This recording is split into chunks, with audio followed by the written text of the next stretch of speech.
Support for this show, Politics Done Right, comes from politicsdoneright.com, publishers of How to Make America Utopia, Take Away the Economy from Those Who Rigged It, As I See It, Class Warfare, The Only Resort to Right-Wing Doom, It's Worth It, How to Talk to Your Right-Wing Relatives, Friends, and Neighbors, and other books written by Egberto Willis.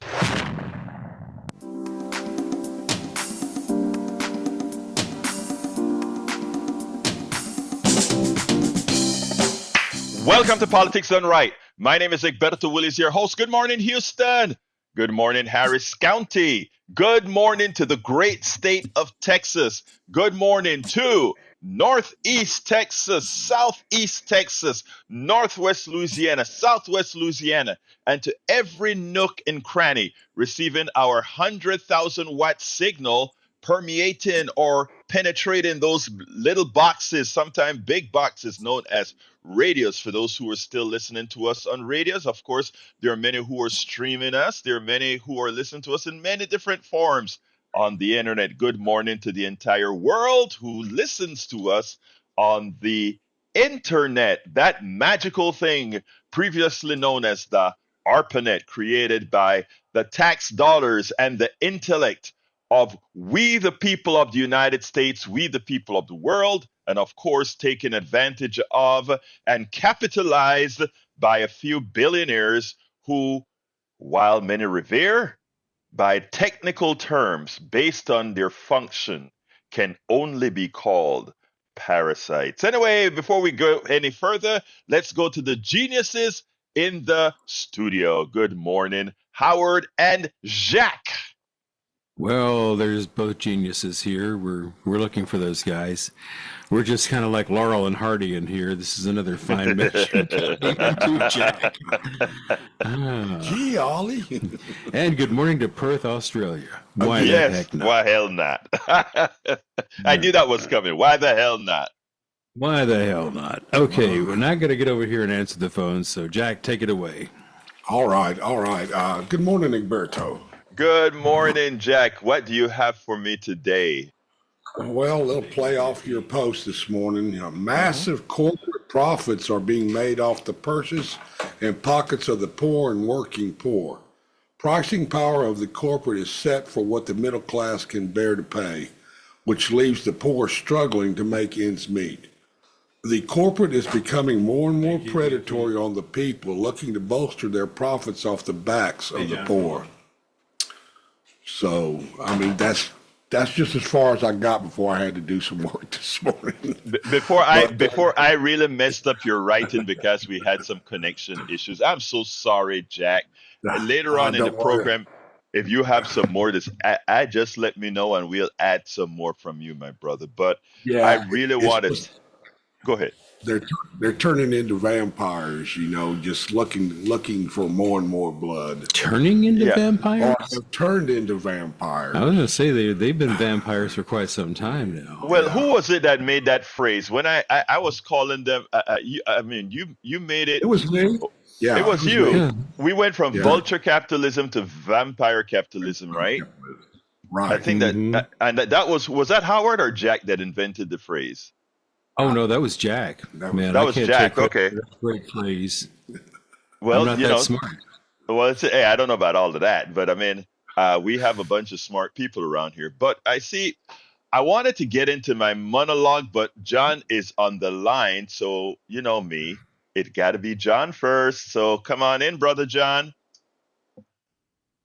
So how's it going? Hey, I'm doing fine. Talk to me, my dear brother. Talk to me.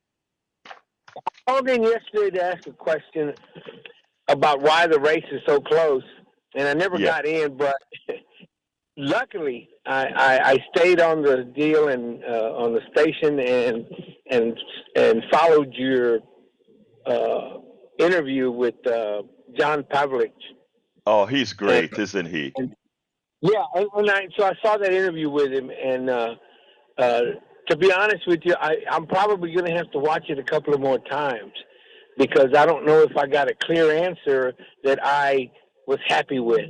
I put it that way.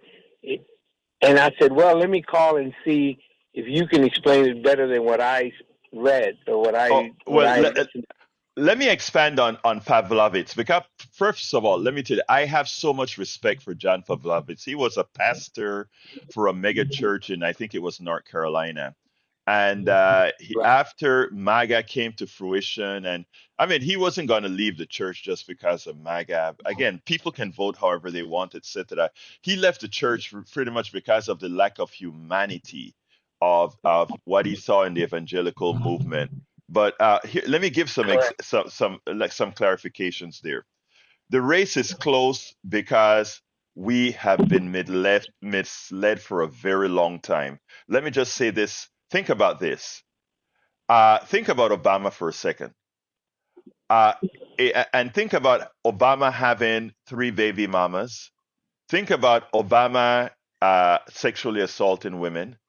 Think about Obama ripping people off from, creating false universities and ripping them off. Think about all of that in Obama. That would put a visceral hate by America. All Americans would have a visceral hate for Obama if he did all those things. They would say we could not lift Obama up to be president of the United States because of those moral failings. That is what we would say. Now, when it comes to Donald Trump, we have a proclivity as Americans, right? That we Yes. segment people, right? And I hate to put it this way, but I think Pavlovich did it appropriately. There is something in a patriarchal society that gives the patriarch, the one who is considered the patriarch, gives them a way that they can have moral failings, but because they are the patriarch, it is Yes. okay to give a pass. And so Donald Trump as the patriarch, who America sees as a patriarch, he gets a pass with moral failings. On my 3 o'clock show, I have several guys that are staunch supporters of this guy. And I asked them if they would allow their daughters to go out with a rapist. No. Will you have a rapist over for dinner? No. And all these things they asked, no. They answered no. But they still don't correlate voting for the patriarch as president. Now, we as a country have yet another problem. England, Pakistan, countries that we consider bad to women, good to women, or whatever, they have already elected a woman as president, right? Correct. We Yes. Yes. to date, we haven't. Hillary Clinton was the most qualified person running for in the entire. And by the way, I wasn't a Hillary Clinton supporter because I don't think the most experienced person has to win. I think somebody with a vision also has to win, right? Somebody who can say we want Yes. to move things forward has to win. Now, Hillary was most competent. While she won the popular vote, she still couldn't get across the hump of patriarchy because of those states, because we don't have a democracy, and because of those states in the electoral college that are, again, behind when it comes to progress. We couldn't get her elected. Now, we go back to your central question. I wanted to pre the question with those statements of realities. Now, when you look at Kamala now, Kamala has several things that she has to overcome. One, being a woman, and that's the major thing that she has to overcome. A lot of people say, color, she's a woman of color, both Indian and black. And well, we proved that color is a problem in America, but still it can be overcome. Barack proved that it could be overcome when you have a lot of other incidentals. But the toughest thing to overcome in America is its sexist nature.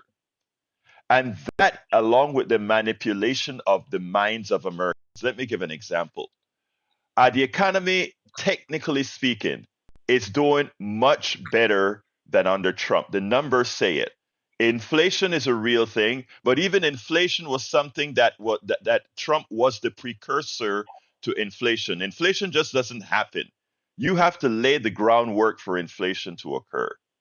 And Trump did lay the groundwork for inflation to occur, tariffs and the mismanagement of COVID. The media is not reporting that in that manner. Why again? Because there is the restraint that the media usually has for the one they consider the patriarch. And in doing so, what you also get is you get that, well, if America doesn't have the full view of how bad this patriarch is or what he has done, if a large, not plurality of America doesn't have that, then it will create a close race. So she has to fight against the media. I have a piece that I'm supposed to play today. I probably won't get to it. That says why. Notice the question, John. They're constantly asking her what are the specifics. She hasn't been specific in her plan, right? She has come out and give Right. numbers. Exactly. She has given numbers to the plan that she has as far as small But he business. doesn't have. As He Go ahead. he doesn't have to do that. He Right. doesn't have to do that. That's the Ex- problem. And some of the exactly. interviews I saw throughout the last 8 years have Right. been women willing to be subservient. Exactly. So, And but through religion, they allow themselves. Doesn't matter about economics. Doesn't matter about Gaza. All that matters is the religion. That's right. it. And what it. I'm saying, that plays a big part of it as well. But here's the thing, right? I think, Yes. and that's why you have programs like what we do here, and there are many, many others doing this, right? The idea is we have to go around the system, the system that misleads, the one that make you believe immigrants are a problem. Like the media should have taken immigrants out of the equation long time ago because it's a lie, right? But they allow Yes. plausibility for what Donald Trump and the right wing is saying. Are saying they allow plausibility. And in allowing plausibility, you get a close election. This election should be a landslide already. I think it's still going to be a landslide, but we shouldn't have to do this You think work. it is? I honestly think it's going to be. I, Landslide. You think I it's let going me to be tell a you. landslide? Yes, that's my thought. I mean, I could be wrong, but let me tell you why I think that. I see the fast pace with which she has climbed the ladder to clean up Biden's deficiencies. When I say deficiency, I'm not talking about technical deficiency. Biden saved the damn economy. There's no doubt about it. He allowed the processes to occur to save the economy and to save quite a bit. And if you doubt that, look at every single Western economy across the world. We are the only one where inflation has really tanked. We're the only one that have recovered as far as GDP is concerned. England is still in dire straits. France is still in dire straits.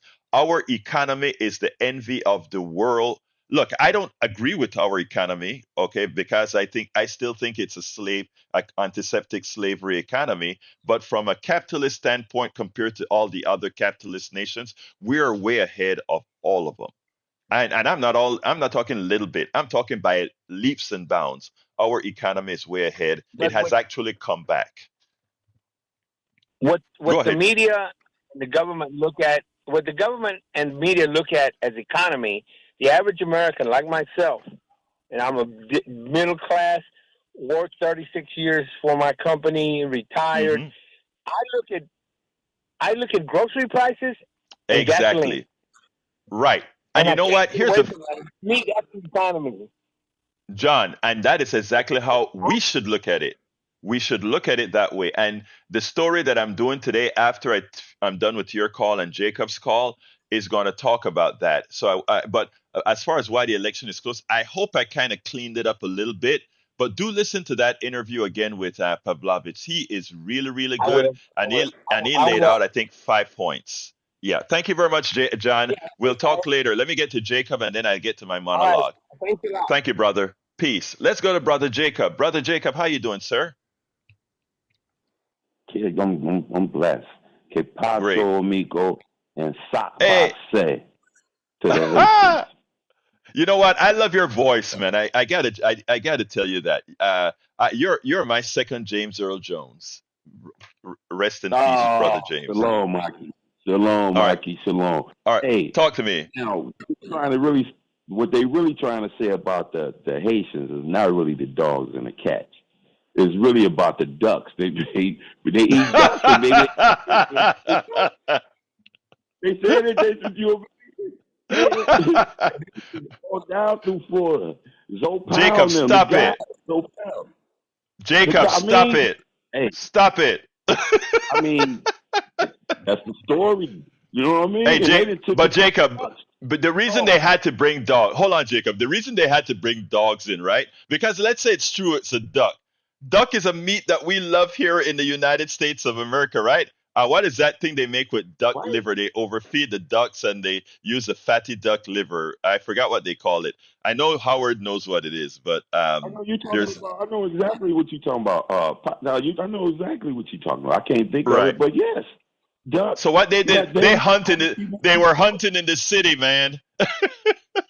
It's like I could hunt in my backyard for squirrels, right? They do that too. They do that too. Yeah. I'm not Haitians, but I'm just saying down in the South they eat squirrel. A lot of my mother from Mississippi and my father from Louisiana and my dad, he hunted and stuff like that. But Haiti. Now this is a trip about Haiti, and really why I got a problem with them. In Haiti, they sent from Kenya. Mm-hmm. Army, the UN sent them to Haiti to say that the gangs are taking over the country. When it's usually the military that used to run when the president was over, they are taking over the city. So they went way to Kenya. What? To bring some black Kenyans over to Haiti to go to war with them.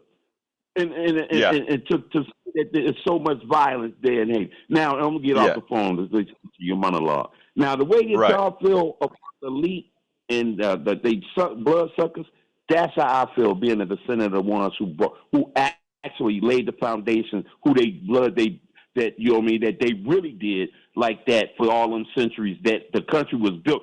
That's why I feel that way. The way y'all feel about them, that's how I feel about the country. That's how I feel about it. It was built off of our blood, sweat, and tears, adventures, and everything else, and that's how I feel about them. So we need to get before you go, Jacob. Before you go, I'm gonna ask you a favor. Before you go, have you ever read up on the history of Haiti? Yeah. Well, the Haiti, they went and gained their independence. They was one of the first black nation that went to actually gain their independence from the French. Yes. They won the French. And that's why they don't like them now. They won. And now that's why they was getting all this money under Hillary Clinton when they had that disaster. They was getting all this money and they never gave it to them. They never built. They just sucked all the money. Right. So, okay. You understand. You understand what's going on. I think you understand the gist of it then. So, I mean, I thought you didn't know it, but look, I stand corrected because people don't understand. You know, Haiti, after it gained its independence, the slaves from France, it had to pay France for the property that they were. In other words, all these slaves had to pay France back because these slaves were no longer property. They had to buy themselves. And there was a burden on Haiti, and I'm telling this for the population. I know you know that already. But the Haitians had to pay France for their liberation. It blows the mind. And by the way, France has its own dollar. There's a whole story about exploitation of Haiti, Africa, and all of that. But we'll talk about that another day. But thank you, Jacob, for calling in. And by the way, Jacob, Eric, wait, Jacob, Eric is on the line, right? Yesterday on our 3 o'clock show, Eric thought that somehow you and I had some sort of a riff. And I told him, no, we just have vivid conversations. So, I mean, Eric just don't understand. I mean, he thought that I cut you off and all of that. No, we were having a vivid conversation. But, hey, David, can I go to my not David. Jacob, can I go to my monologue? Right. There you go. All right. All right, brother. Thank you. All right, folks. Look, Jack started this. He went into the post that I did. And I just want to use Kroger as the kicking person right now.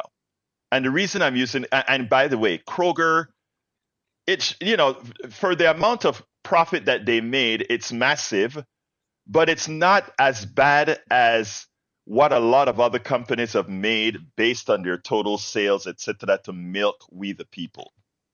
But hell, they're the poster child for now because they're trying to merge with Albertson. And as Jacob just said as well, the things that bother middle class America in its immediacy is grocery prices and gasoline prices, because those are the things we use every day. Those are the things for survival. So a post that triggered me on this issue was from Common Dreams, which is one of the progressive rags I read daily. It said, Kroger posts massive profits amid price gouging outcry and merger push. So here we have Kroger wanting to merge with Albertson, another big grocery chain, and they want to do that. Let's remember something, people.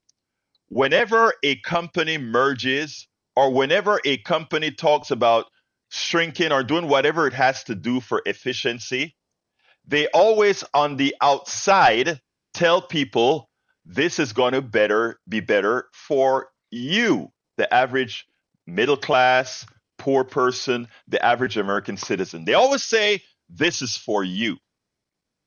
Before I even start this discussion, I want you to recall what Milton Friedman said, the god of capitalism. What he said is the executives of the company, the people who run the company, they should have no concerns over goodwill. They should have no concerns over employee. He didn't say specifically employee, but it was implied. They should have no concern over the environment or anything. The sole purpose of the executives of a corporation is to maximize the profits of the shareholders. One of the reasons I have an issue with capitalism, not free enterprise. In America, we like to conflate free enterprise, capitalism, and democracy. I want everybody listening to my voice to understand that the second largest capitalist country is China. They can try to picture it and put it any manner they wish. China is a capitalist country. There are stocks in their companies, etc. Now, when it comes to, we're talking about the American system right now. As Milton Friedman said, the only thing executives are to be concerned about is the valuation of their shareholders, maximizing profit for their shareholders. In other words, sucking as much money out of the economy and giving it to their shareholders. And for doing that, those executives get big bonuses. Remember, the shareholders do no work, the executives do no work. The employees do all the work and they profit from the work of the employees by giving them wages. Sometimes if to entice the employees, they may give the employees lower bonuses, etc. But remember, ultimately speaking, who is to benefit from any action done by a corporation? Now, to make corporations look kind of good, many of them will contribute to foundations, charitable foundations, etc., as long as those foundations make it known that these corporations gave to them, as long as these foundations make it known that, hey, we are kind of good, We're not only in this for the shareholders. With that preface, I'll go. Grocery giant Kroger's practice of price gouging in order to pass on its inflation to customers. Remember those high prices for eggs? Remember those high prices for milk? And all, we are screaming.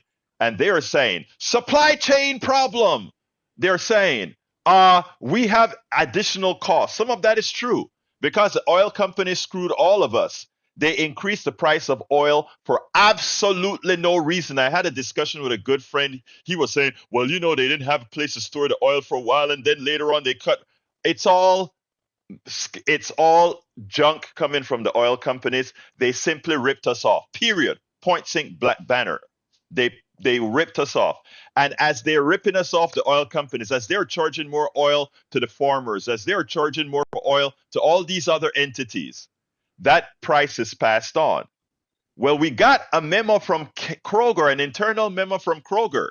Yeah, those prices were a bit higher, but we took them even higher. We used the excuse of supply chain. We used the excuse of the oil prices being higher to even charge Americans a higher price than what it cost us. And thus, you were the pawns in the game. And now, Kroger, in order to even make more money after these extensive, massive profits for themselves, they now want to say, all right, we want to buy Albertson. What does that do? We buy Albertson, we create bigger stores, we have less employees to pay, right? And guess what that also means?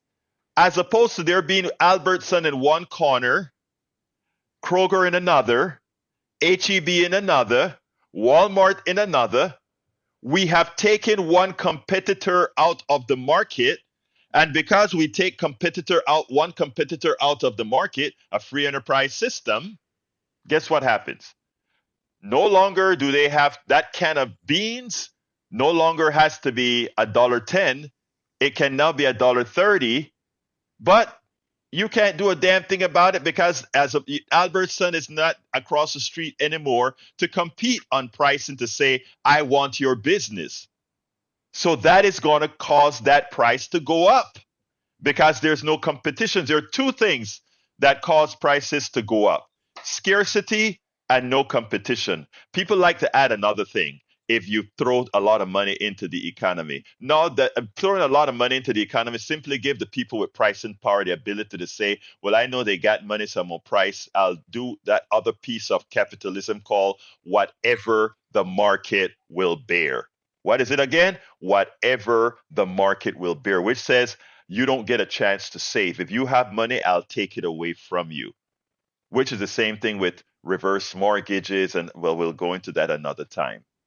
So the idea here, people, is the following. The corporations keep you misled. With the help of the media, they keep you misled. They have you believe that somehow Biden has the fault. Biden policies somehow caused inflation.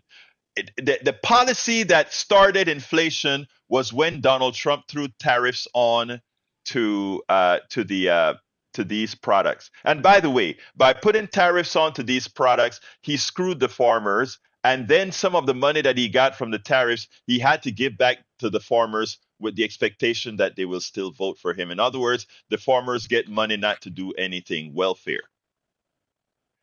What I'm trying to say, my dear brothers and sisters, is remember, in our capitalist system, every time you hear a corporation say that they're doing anything out of the sake of making things better for you, it is never the case. Corporations do not have your best interest at hand. The executive has his next bonus, what his next bonus is going to be, and the shareholder has how much more can I get? How much more can I skim from your labor?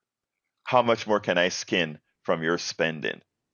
Now, when you understand these concepts, you can start judging politicians for the things that they say they're going to do, right? You can start saying, well, politicians, are you going to have some sort of regulations that says if prices get to a certain point, what we will do is tax it right back out of the system when we see those massive profits and then redistribute that right back to the people.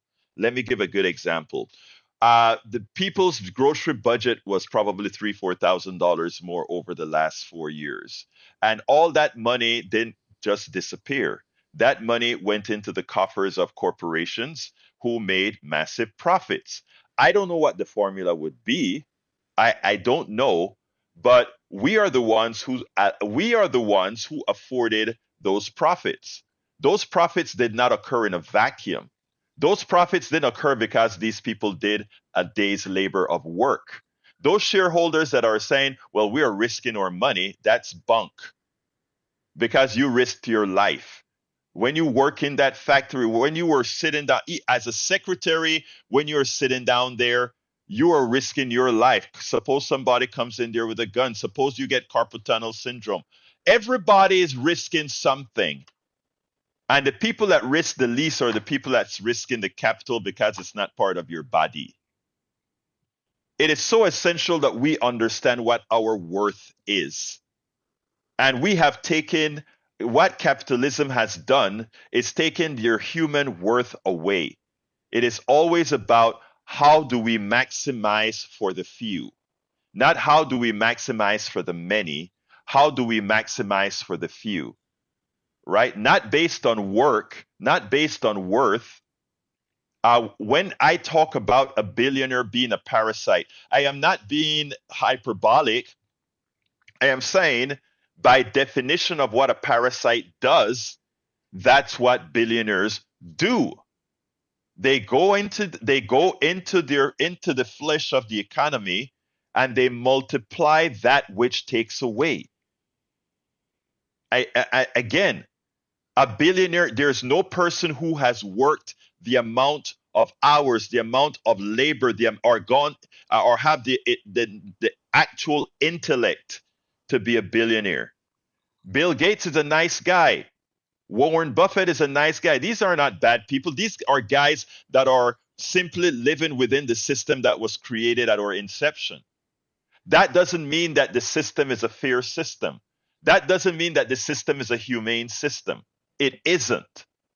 The fact that we have so much money in this economy, and every day you go out there and watch people working hard and have to be stressing themselves out how to be paying a bill, even as they work hard. And Americans are very hard workers.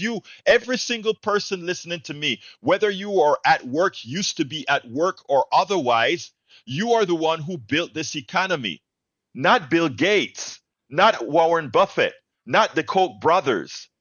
The Koch brothers all depended on the intellect and many of others. Should they make a lot of money because they had great organizational skills? Absolutely. But we should have not ever allowed as a society the accumulation of wealth that removed it from everybody else, because a piece of their action is that money not paid to you. When Kroger made all this money from selling groceries at inflated prices, that's your money. That's somebody saying we have a legal way in which to steal your money. Because we can. And until we change the paradigm under which we think. In other words, right now, the way we think is that is how the system works. That is fair. That is how it works. That system is man-made. We can always adjust a system so that it has more humane properties, so that mother will never have to worry about, even as she has a full-time job, what's the state of her kids, so that dad doesn't have to worry about his kids or killing himself or not being there for his kids. I started with Kroger and how those prices are not real. Those prices are there simply as legal theft for the shareholders and the executives. But things are going to go downhill a lot faster as we move on with artificial intelligence. Artificial intelligence is the composite knowledge, the collective knowledge of all of us.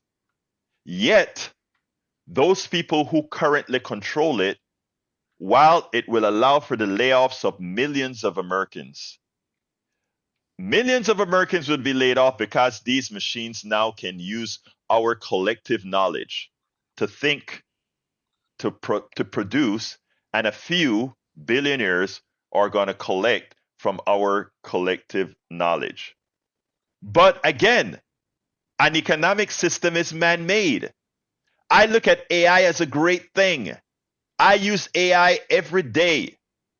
When I'm researching my blogs, I write my blogs the way, segue, I give my video pros, I do about 3, 4, 5 video proses every day. I then filter the transcript through AI. I then take that and I go ahead and I write my blog. Okay, it really helps me in finding all the corroborative resources for the things that I have. In other words, I read a lot. I have a lot of information. I can then and get that information corroborated, and I mean it does help. It does the work. I can blog the amount of stuff a 5 or 6 person team has at a newspaper because of AI. But that is a collective knowledge of all of us, right? All of us. It's a collective knowledge of all of us. Now, for a few to profit from that is wrong. But here's what we could do as a society. As a society, we could say, well, since AI is creating this composite knowledge of all of us, what do we do? As a society, we reduce the work week from 40 hours to 20 hours at the same price.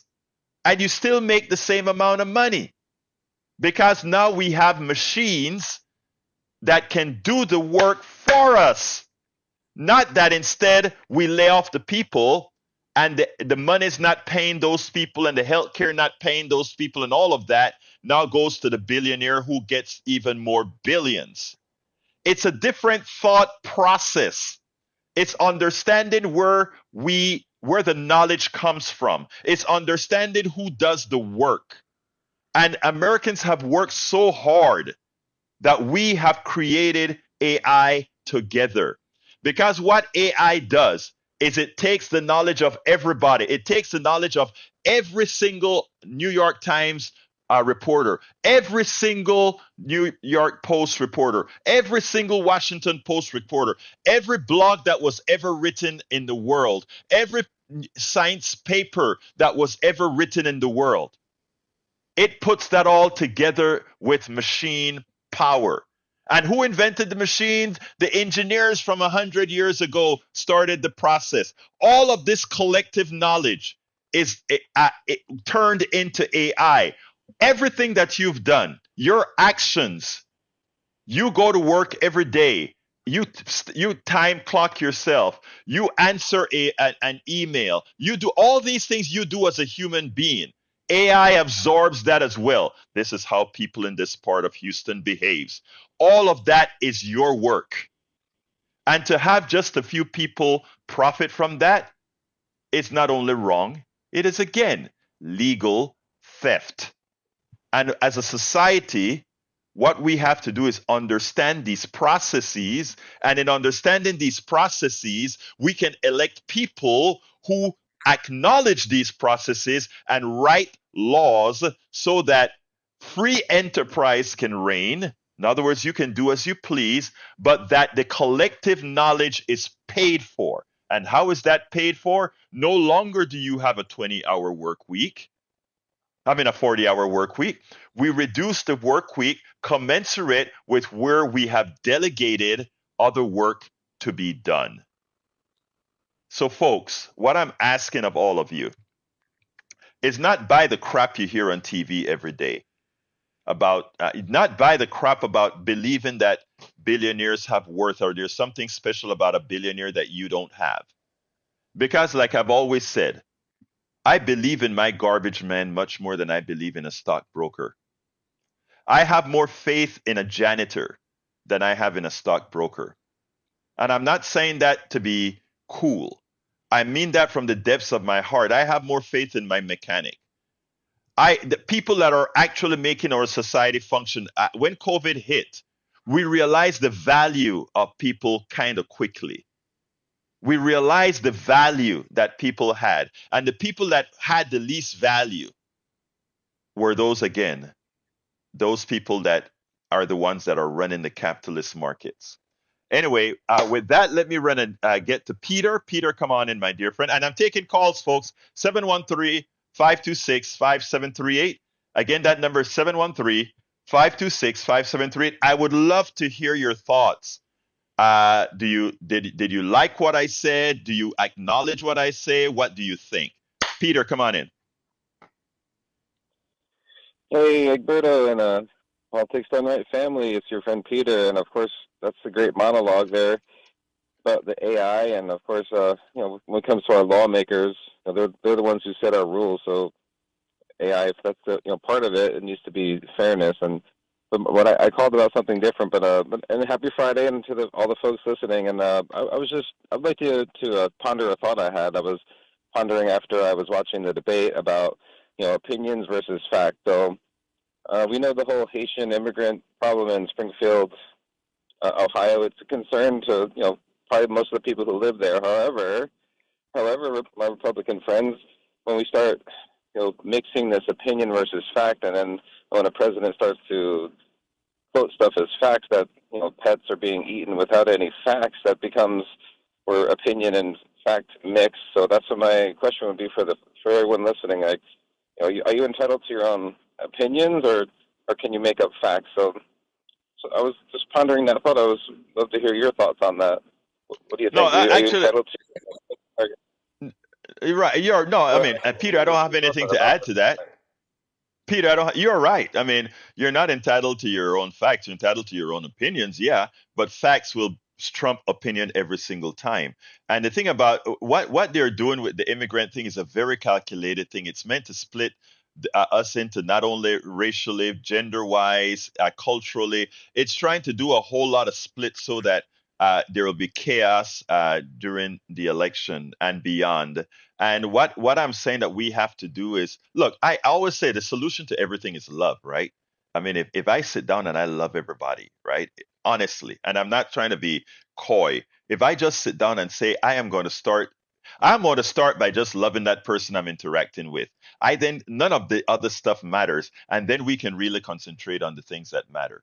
And that is where we got to get. But Peter, my lines are filling up. So let me just give you a plug. And that is Peter is running for state district, congressional district 2 here in Texas. And I wish you very much good luck on your race. My friend. Thank you. You have a wonderful day. Got to go, Peter. Absolutely. Thanks for the plug. Have a great day. You too, my brother. Let's go to Patrick. Come on in, Patrick. Hey, good morning. Good morning, sir. You were talking a little bit about reducing hours and maintaining the same amount of pay. Yes. The cartoon, The Jetsons, that was actually what they were basing the cartoons, The Jetsons, on. At that time, when they had to try and sell automation and robotics to the labor of the United States, they were making the same promise and saying that the increase in production would cover the loss of hours. And that's why you saw the George Jetson press a button in the beginning of the day and the end of the day. They were promising a life like that to everybody. And the only people that benefited were the parasites, the billionaires that you talk about. Right. We can talk. Gates. You say Gates is a good person. I think that you try and be generous with a lot of people. I don't think there are any good billionaires out there. They wouldn't be billionaires if they were good people. And I'd like to hold up the Gates Foundation as an example. Third world practices for farming are 10 times more efficient than our farming. It takes about 10 calories of input for an industrial farm to produce one calorie of food. Organic farming done with a draft animal has a 1-to-1 ratio, and it also provides more jobs. In the United States, around the time of the Depression, 33% of the people in the United States were farmers. Now it's 2%. You know, Patrick, let me tell you, can I? Go ahead. I'm sorry. I didn't mean to interrupt you. Go ahead, sir. No, Okay. anytime, please. I'd like to hear what you have to say. Okay, here's the interesting thing, Patrick. I love seeing machines and technology and all of that kind of stuff. It looks cool, but remember, it's just replacing, you're right, the ox and all that kind of stuff, right? Now, I didn't know that statistic you just told me. I just learned something that if you use other methods of farming, it actually produce more. The thing about it is, like I told in the beginning of the monologue, anytime a corporation does something for efficiency, remember, it's not for the efficiency of the humans, it's for the efficiency of the corporations to make more money. And I think if we extrapolate what you just said, that's exactly right. Because organic farming, if it takes the same amount of calories to produce food by using the other things, that says a lot, right? Because it says a lot. I have a lot of calls, so I don't want to go into further expand what you said, but you just gave me a hell of a food for thought for a further blog, because wow, Well, that's uh, powerful. let me finish. Bill Gates and independent studies have gone in after him in areas that he's gone to quote unquote help, Uh-huh. and it's worse off. And he knows this, but he keeps doing it because he's trying to buy a legacy. He's trying to Right. tell everybody that he's the world. He knows he's doing damage. I'll leave it there. Thank you, Patrick. Appreciate your call, and thanks for that other thing. I got to look into that. Let's go to brother Johnny. Johnny, you're on. Yeah, to dovetail what you've been talking about today. Remember when, I don't know when you were growing up in Panama. Panama, if you have the same experience that we did growing up in New York and other places in the United States. But when I was growing up, part of the background noise in my head was Carnegie Endowment for the Arts, Mm-hmm. Rockefeller Yes. Center, Yes. where the Legacy Media is headquartered, the Modern Museum of Art, named after somebody whose name I can't remember, the Bill and Yeah. Melinda Gates Foundation, one of the callers mentioned that, the Manil Foundation here in Houston. Right. Now, the current generation, they have Minute Maid Park. And Right. one of the Koch brothers has had a hospital or a cancer wing named after him. And those are just two Mm-hmm. examples of many that I cannot recall right now in my 65-year-old brain. But I think you get the point. There's all kinds of Mm-hmm. subterfuge going on with regards to rebranding and cleansing one's business reputation, should I say. You nailed it. You nailed it. And that is how the Yeah. benevolence started. In other words, I ripped, here's the thing, Johnny, that I try to explain a lot of times, right? If I'm a thief, right? And you have $1,000 in your pocket, and I steal that money from you. You don't know who I am. I steal that money from you. I take the whole $1,000, and then you're at the store, and you need to buy $100 worth of groceries for your family. Uh-oh, I miss you, Johnny. I hope you're listening, Johnny, but I want to add on this. So you have $1,000. I steal that $1,000 from you. I see you at the store, and while you're at the store, you need $100 for groceries to feed your kids and family. And I go ahead. The guy who stole that $1,000 gave you the $100. If you don't know that I'm the one who stole the money from you, you're like, this nice person in my time of dire straits gave me $100. In my time of dire straits, this guy gave me $100. Now, if you know that he took your whole $1,000, you know there's nothing good about him. He's just giving you back a piece of what he stole from you. That is how I look at when corporations form foundations and all that sort of stuff right now. They take, and to fix their name, then they have all these charities that they give to. Johnny, do you get a chance to hear what I just said? No, because my line went dead. I heard part of it. But let me just add one last thing. I predict that in a not too distant future, we're going to see these emergency rooms that used to be part of hospitals, as they're being brought up by these private equity in Manhattan. They're going to be Right. named after people that have a bad reputation in the business community. We're going to see names like, I don't know, let's say the Koch brother emergency room Well, at UTMB. And in John, the case of my veterinarian office, Johnny, and in the I case of got to my go, but before I go, Johnny, I got to go because I got two more calls and a little bit of time. But here's the thing, Johnny. I want I want you and all of us to realize that we have to fight that emergency room thing that's occurring.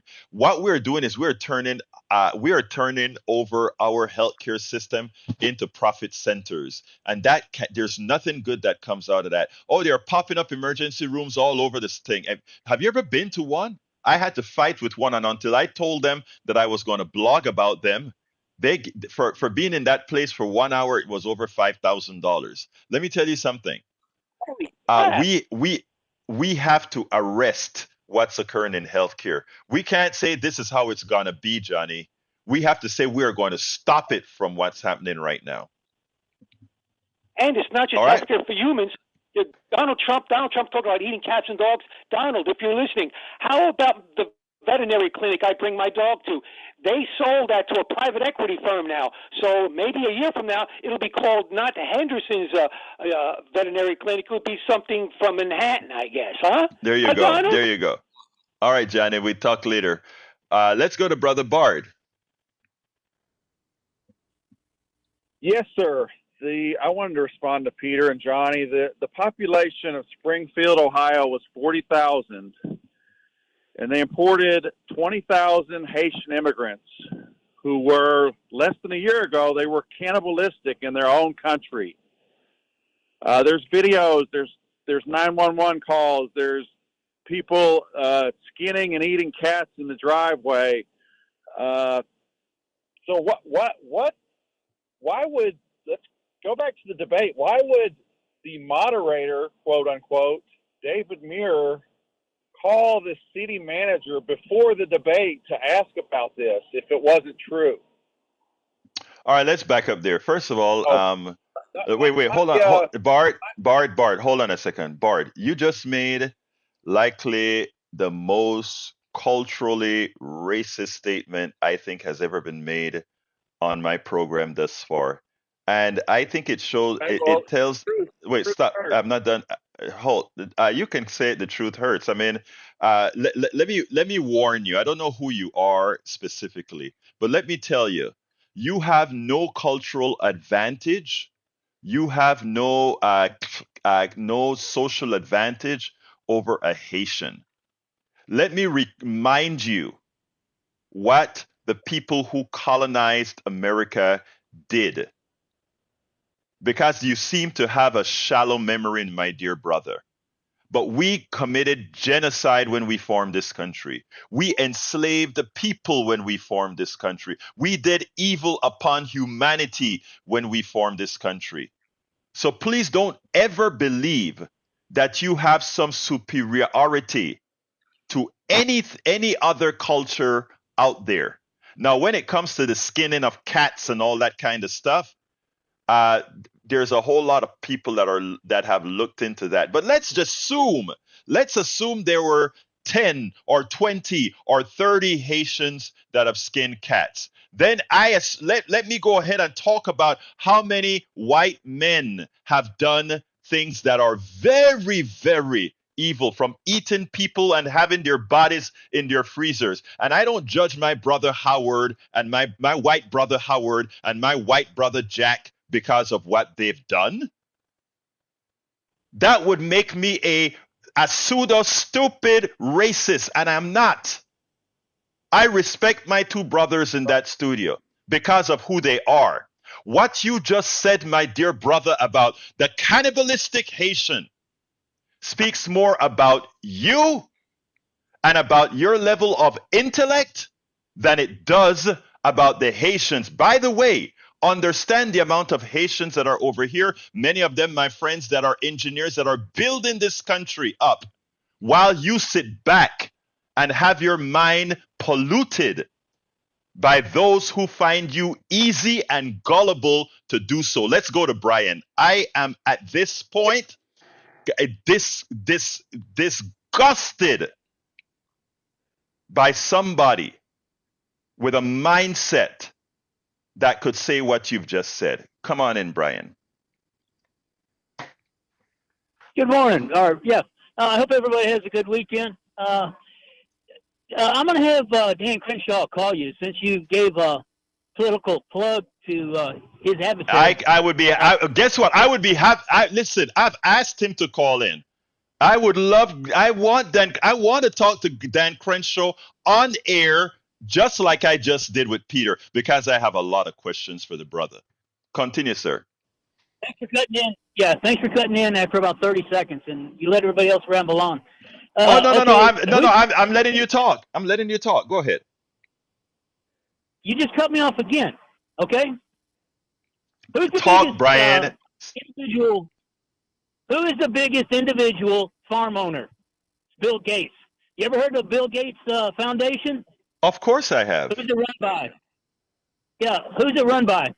Bill Gates. It's run by the foundation. Of course. I don't know who else. Who owns his wife? His wife, and the man that runs Berkshire Hathaway. Okay, yeah, okay. that's yes. Clinton Foundation. Yeah, heard of the Clinton Foundation? Tell me your point. Tell me your point. Don't ask me what I know. Just tell me your point. It's worth almost $1 billion. It's worth almost $1 billion. And you always play the race card, no matter what happens. It was the Spaniards that conquered this nation first. From Florida to New Mexico to California. It was the Spaniards. So what's the difference? Spaniards or English? They're both Europeans, sir. They're both Europeans. Learn your history. I got to go to Donald. Thank you, Brian, because I don't know what you're saying. Let's go to Brian. To Donald. Good morning, Humberto. Real quick. Good morning, my brother. Y'all always talking about more than one way to skin a cat. Somebody's letting the cat out of the bag. Stop it. They come from another country. What is wrong with you guys? What do you expect? They're just showing you another way how to skin a cat. But no, it's all good, man. Have a good weekend. Donald, I'll try to find you and slap you around this weekend, my brother. Have a good one. Anyway, let's jump to the studio. Yes, sir. You too. All right. Studio, come on in, Jack. My brothers. Yeah, put down that knife. He was over here skinning a cat. No, he likes cats. He wouldn't do such a thing. And I love cats myself. I just like those funny cat videos, not the ones with them in the oven. But here we go. Oh, we're off the rails. I'm a dog person myself, really, so sorry about the cats. I forgot my thought, what I was going to say, so I'm just don't do that, Jack. Don't do that, Jack. We need to hear your voice, Jack. It's gone. And we are too. Anyway, folks, look, love all of you.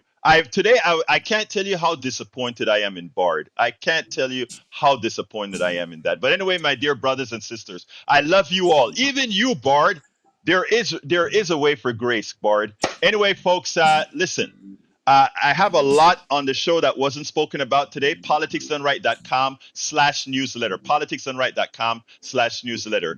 My name is Egberto Willis. This is Politics Done Right, and you guys know how I end this baby. I am what? Out. You're listening to the American Democracy Minute, keeping your government buy-in for the people. In the September 10th presidential debate, former President Trump claimed that Democrats